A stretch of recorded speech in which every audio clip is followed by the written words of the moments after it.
Welcome to We Are the Guard, the Arkansas National Guard's podcast. I'm Lieutenant Colonel Brian Mason, your host and the State Public Affairs Officer. In this edition of We Are the Guard, we continue in a series of discussions focusing on behavioral health. May is National Mental Health Awareness Month, and like any other awareness month or communications campaign, we try to focus on the subjects that our guardsmen and their families will want to hear. What we want our listeners to understand with this series is that if you or someone you know is dealing with mental health issues, you can find the support you need with our various resources. Today, we're speaking with Lieutenant Colonel Chaplain Jeremy Miller, the State Chaplain for the Arkansas Army National Guard. Welcome to our podcast. Hey, thank you for having me. Chaplain, when we talk about mental health, we generally associate it with some specific terms, like anxiety or depression, or even suicidal ideations or suicide itself. But there are many areas and facets in which someone might experience a situation that might require some more specific and targeted resources, like in the areas of sexual assault, post-traumatic stress disorder, traumatic brain injury, domestic abuse, child abuse, and substance abuse and those types of disorders. Health and wellness counseling and behavioral health treatment services also falls into that realm. In some other associated podcasts, we're going to have some in-depth discussion with our Director of Behavioral Health, and we'll certainly talk to Dr. Williams, the Resilience and Risk Reduction Program Manager. But today, Chaplain, I want to provide a touch point with one of the pillars of wellness. Fitness as a guardsman is a three-legged stool, in my opinion. There's physical fitness, intellectual fitness, and spiritual fitness. And if one leg is shorter than the other, or one really doesn't exist, the stool's unbalanced and it's going to fall over.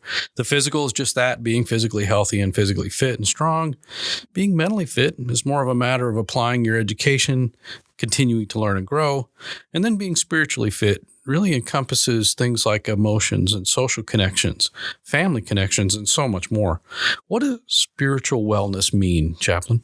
Absolutely. That is a great question to start off with today, because really my job as a chaplain is going to be one of those that focuses on caring for the spirit of a soldier and an airman. And as we care for those individuals, we have to make sure that we know really what we're focusing on. So as any Army officer is going to, the first thing that we look at is, what does the regulations say? This is a great example that we have here.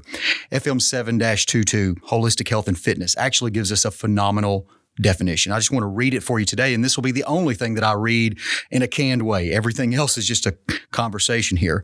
It says that the Army defines spiritual readiness as the development of the personal qualities needed to sustain a person in times of stress, hardship, and tragedy. The qualities come from religious or philosophical or human values and form the basis for character, disposition, and the decision making. And it's also helps us to understand integrity. Now, when we look at that, it applies to religious and non-religious individuals. So my job that I really focus on is, how do we address that area? Because as the religious officer, and for those of our listeners that maybe say, what does a chaplain do? Well, in the Army, we have all sorts of areas. We have all sorts of jobs, from firefighters to legal. Well, I am the religious support. And so I'm that individual that helps care for the spirit of our fighting men and women. Chaplain, I want to back up a minute. Tell us about your position and how many chaplains we have in the Arkansas National Guard. But most importantly, what services do the chaplains offer to our soldiers, our airmen, and our families? So as far as the chaplaincy goes, on the full-time side, I'm the senior chaplain for the generals, and so I work as the full-time support chaplain here at Camp Robinson. We also have each wing with their full-time support chaplains, and occasionally we're able to take care of our folks in Northwest Arkansas by having coverage with chaplain support there and at Fort Chaffee. As far as what does a chaplain provide, and we do the normal religious support. You would think anything that a pastor does in the civilian world, that's what we're going to do. We're going to be there for the birth. We're going to be there for the deaths. And we're going to be there during the times of struggles and tragedies. But we're also going to be there to spiritually feed you along the way with everything from counseling to actually worship services. If I was to really nug things down to three core components of chaplaincy, what we like to say is we nurture the living, we comfort the wounded, and we honor the dead.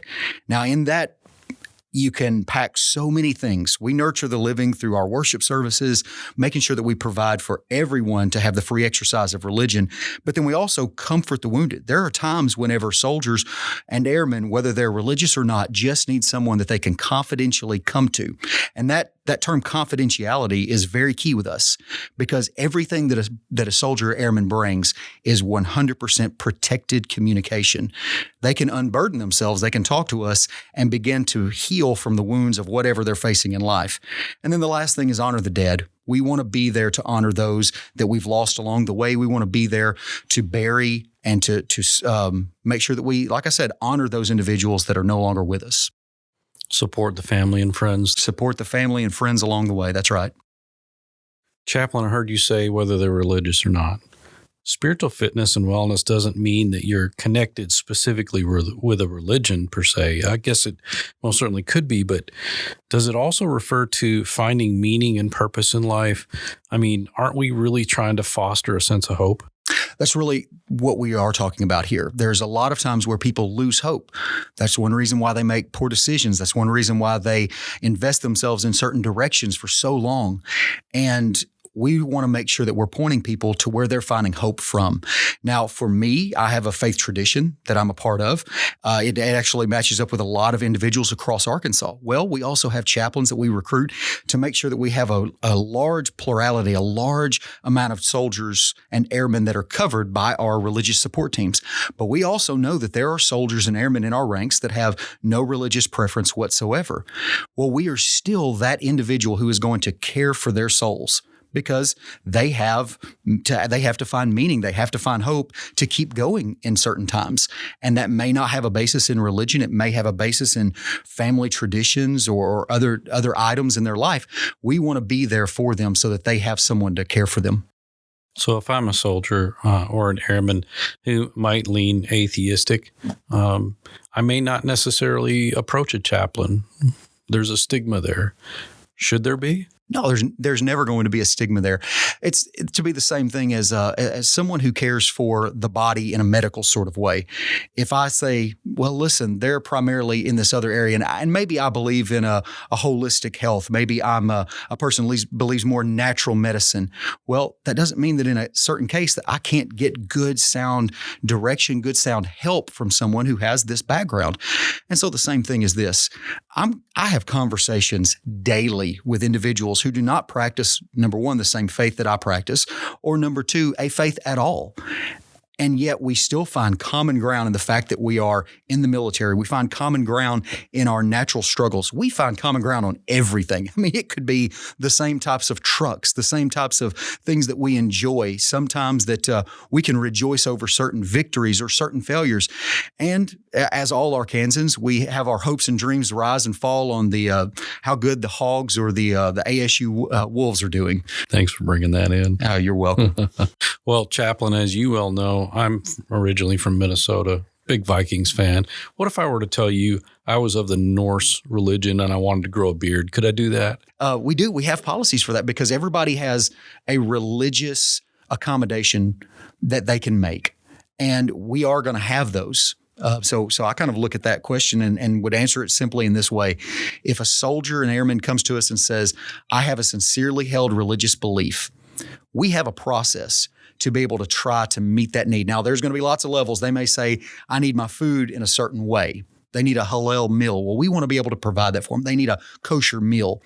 And especially maybe during certain times, they need to be able to practice certain worship practices that is not going to be facilitated unless we do some arrangement. Well, that's what the chaplain does. We speak into that situation and help the commander and the soldier or airman to meet the religious need along the way. And some of those could be religious customs such as beards, turbans, hijabs. And so we just face whatever it is with the proper procedures and the proper way to walk them through it. So bringing us back around to mental health. Well, and I will say this, I can't do anything about you being a fan of the Vikings. I'm sorry about that. I can't help you in that area. Yeah, most seasons I need a little extra help anyway. Chaplain, what are some of the common issues that you and the other chaplains might face regarding mental health with our guardsmen and their families? Yeah. So if I look at mental health and I talk about the spirit, see, sometimes in our heads, we know what the right thing to do, but our hearts, I like to use this term all the time in my tradition. Our hearts are idol factories. They are looking for something to give all of our attention, our devotion to. And so it really depends on what type of soldier I'm talking to. And I'm going to talk soldier for just a second. If I'm talking about a young enlisted person, an officer, they're going to be really dealing with potential issues like poor decision making. They might deal with poor decision making because they don't have a lot of life experience. So they don't know what is right and what is wrong. So we're dealing with taking them to the side and saying, okay, you did this. And you made some people angry. You made some people mad. Your career's not over. Don't worry.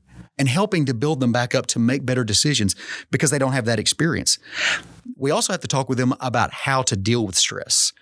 Young lieutenants, they have no basis. And so they think, well, wait a second, how do I deal with this? How do I work through this? And the chaplain comes along, hugs them. And then really relationships.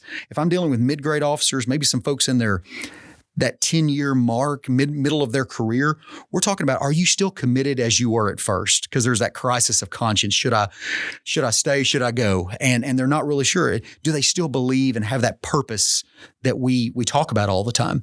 And if I'm dealing with senior leaders, this is my favorite. And I have seen this more and more as the leadership with the Arkansas National Guard, dealing with the question and wrestling with this question of, are we doing the right thing by our troops? Are we absolutely doing the right thing the best way possible? So we can set up panels, we can have discussions, we can make sure that people are held accountable, but are we doing it the best way possible? Because they are the ones who can really make these big movements and changes. And I like to see the fact that they are stopping to pause and question it and look at actions and say, okay, we are, or we can always do better. And I love working with them and listening to them as they begin to deal with those items. Let's talk about suicides. The 22 is a commonly used number in suicide discussions, but it includes both service members and veterans.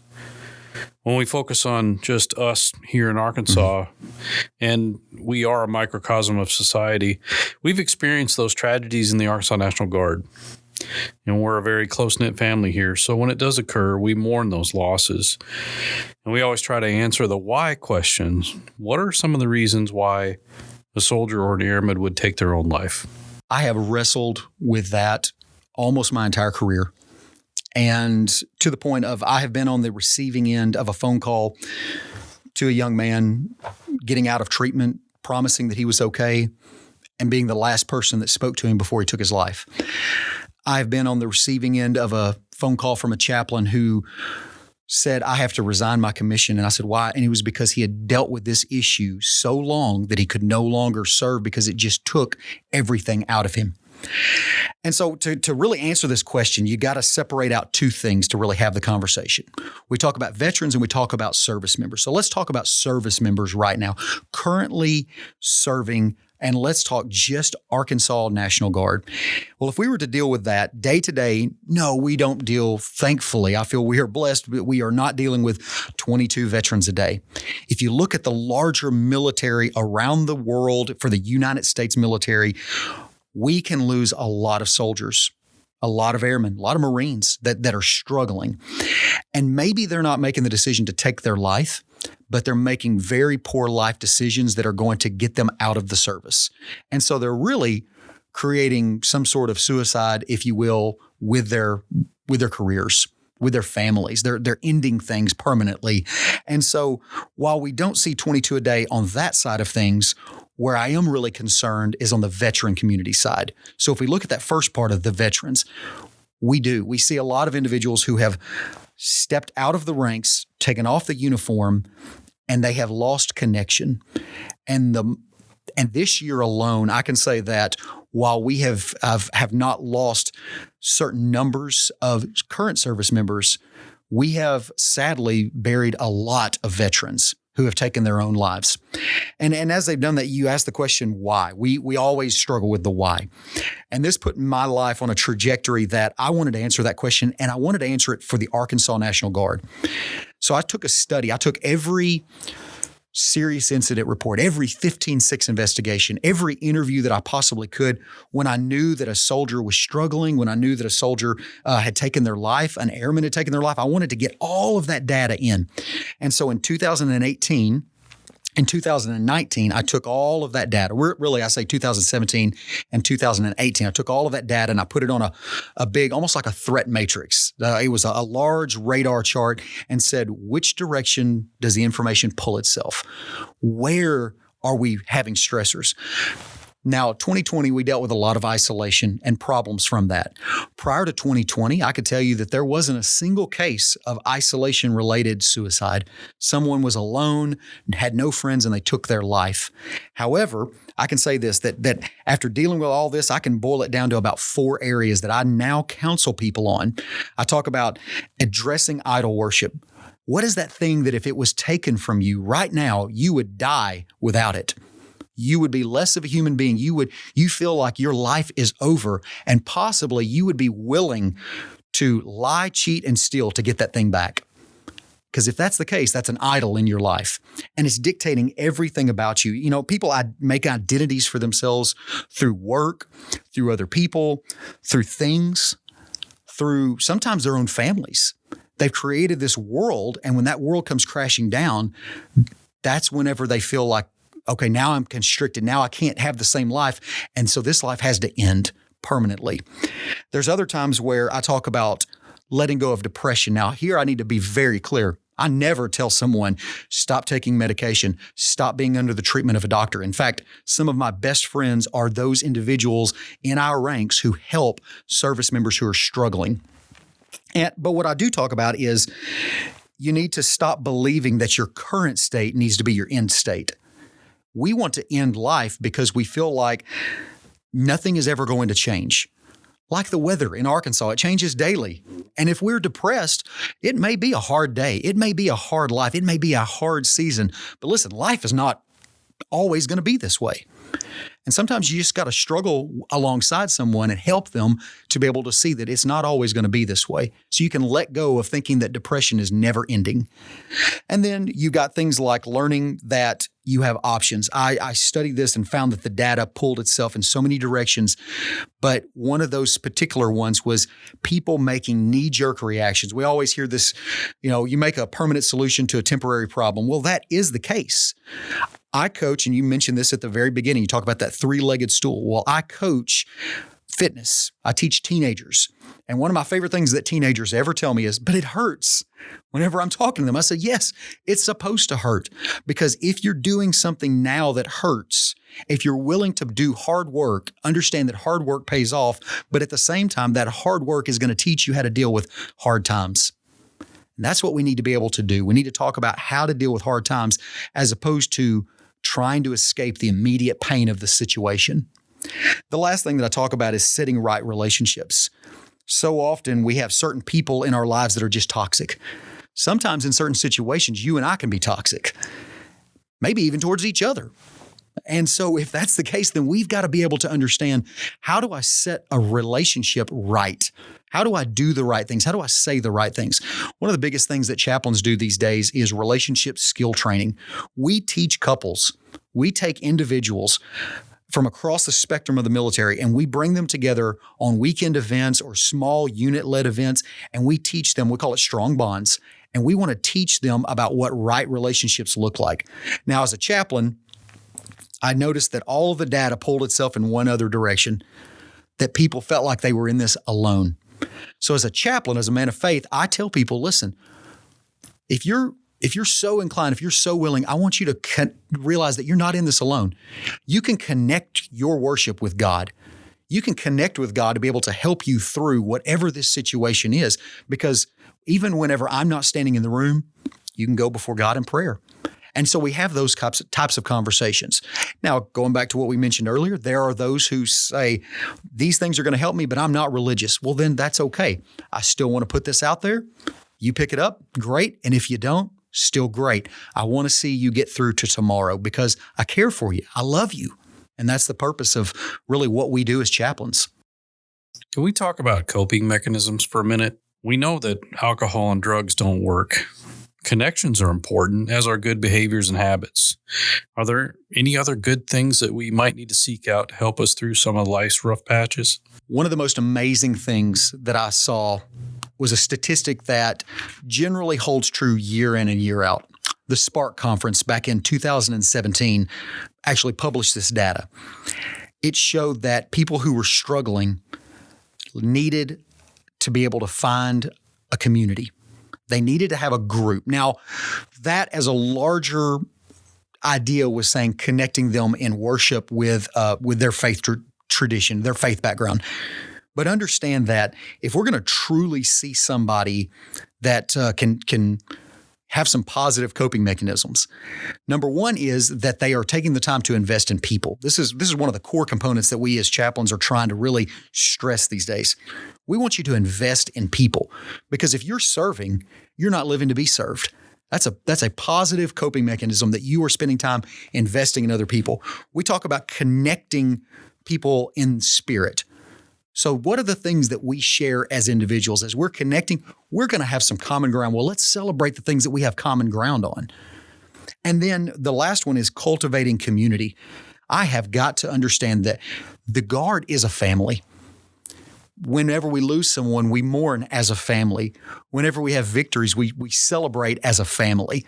Whenever troops are getting off of the plane from a year-long deployment, we hug their necks because we've missed our family. And that's the entire goal that we need to be able to have. Those are the positive moments. But it all revolves around staying connected with a group of individuals that really has those connections that make you feel like, okay, I've got a part in this tribe. I've got a part in this family.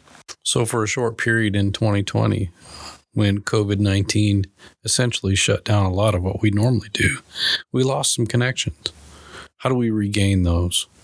Effort. We stand back up. We go to those areas that we know are still there, and we make those connections. Here's a good example. I hand out daily breads. I've not been able to do that for quite some time, going office to office, every cubicle, handing out hundreds. In the early days of 2020, we didn't know transmissions spread. We didn't know protective PPE. There was a lot of unknowns. And so we had to suspend a lot of things. But I'm thankful now that we can understand that through all of the different guidelines, all of the different things, we can safely reconnect with people. We really can. So we've got to make that effort. There are people who, even though those things are in place now, they don't want to make that effort because it's scary. But we need to make that effort. We need to step into those worlds.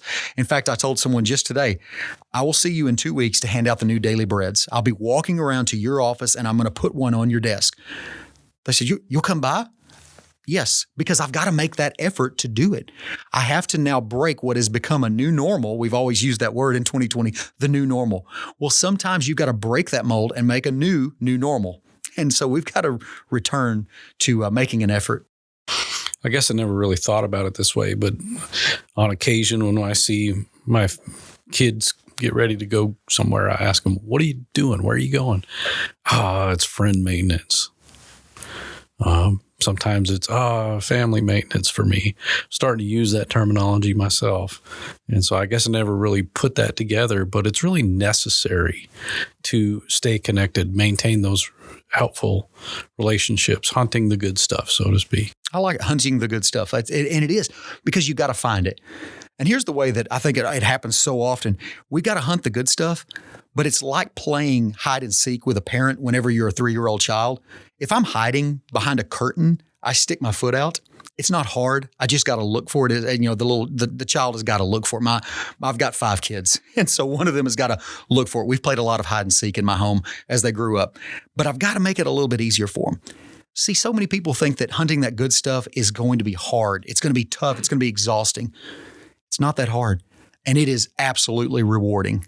Chaplain, how can we let the force know about what we offer or can do to assist them? We have a full-time support office, and that office is the central hub that really reaches out to enable all of our chaplains in both Air and Army components to do their jobs. They are doing a phenomenal job, and so we just are focused on resourcing them, getting needs to them. So if you have an individual that you're worried about, if you have someone that you need to get referred to for counseling, someone that you want to be able to connect with us in some way, or to make sure that gets connected, I should say it that way, then call our office, 501-212-5625. Call that number or go onto the website for the Arkansas National Guard. That's a great one. But then right now we're in the midst of launching and putting out this app. And I'll let you really talk more about that because you have championed this thing. And so it helps us to be able to quickly connect a need to a need of a soldier to the care of a chaplain. I think you said all that needed to be said about the app, Chaplain. Yeah, we pushed it out, but I mean, our customers are the ones who are selling it. There you go. And it's been rewarding so far to be able to see individuals use it. And as they get more familiar with it and the families get more familiar with it, then we're only going to see its reach grow. There's a lot of great information on the app and awesome ways to instantaneously connect with the resource that you're looking for. Absolutely. We're speaking with Lieutenant Colonel Chaplain Jeremy Miller, the State Chaplain for the Arkansas National Guard. Thanks for joining us on today's show. Thank you for having me.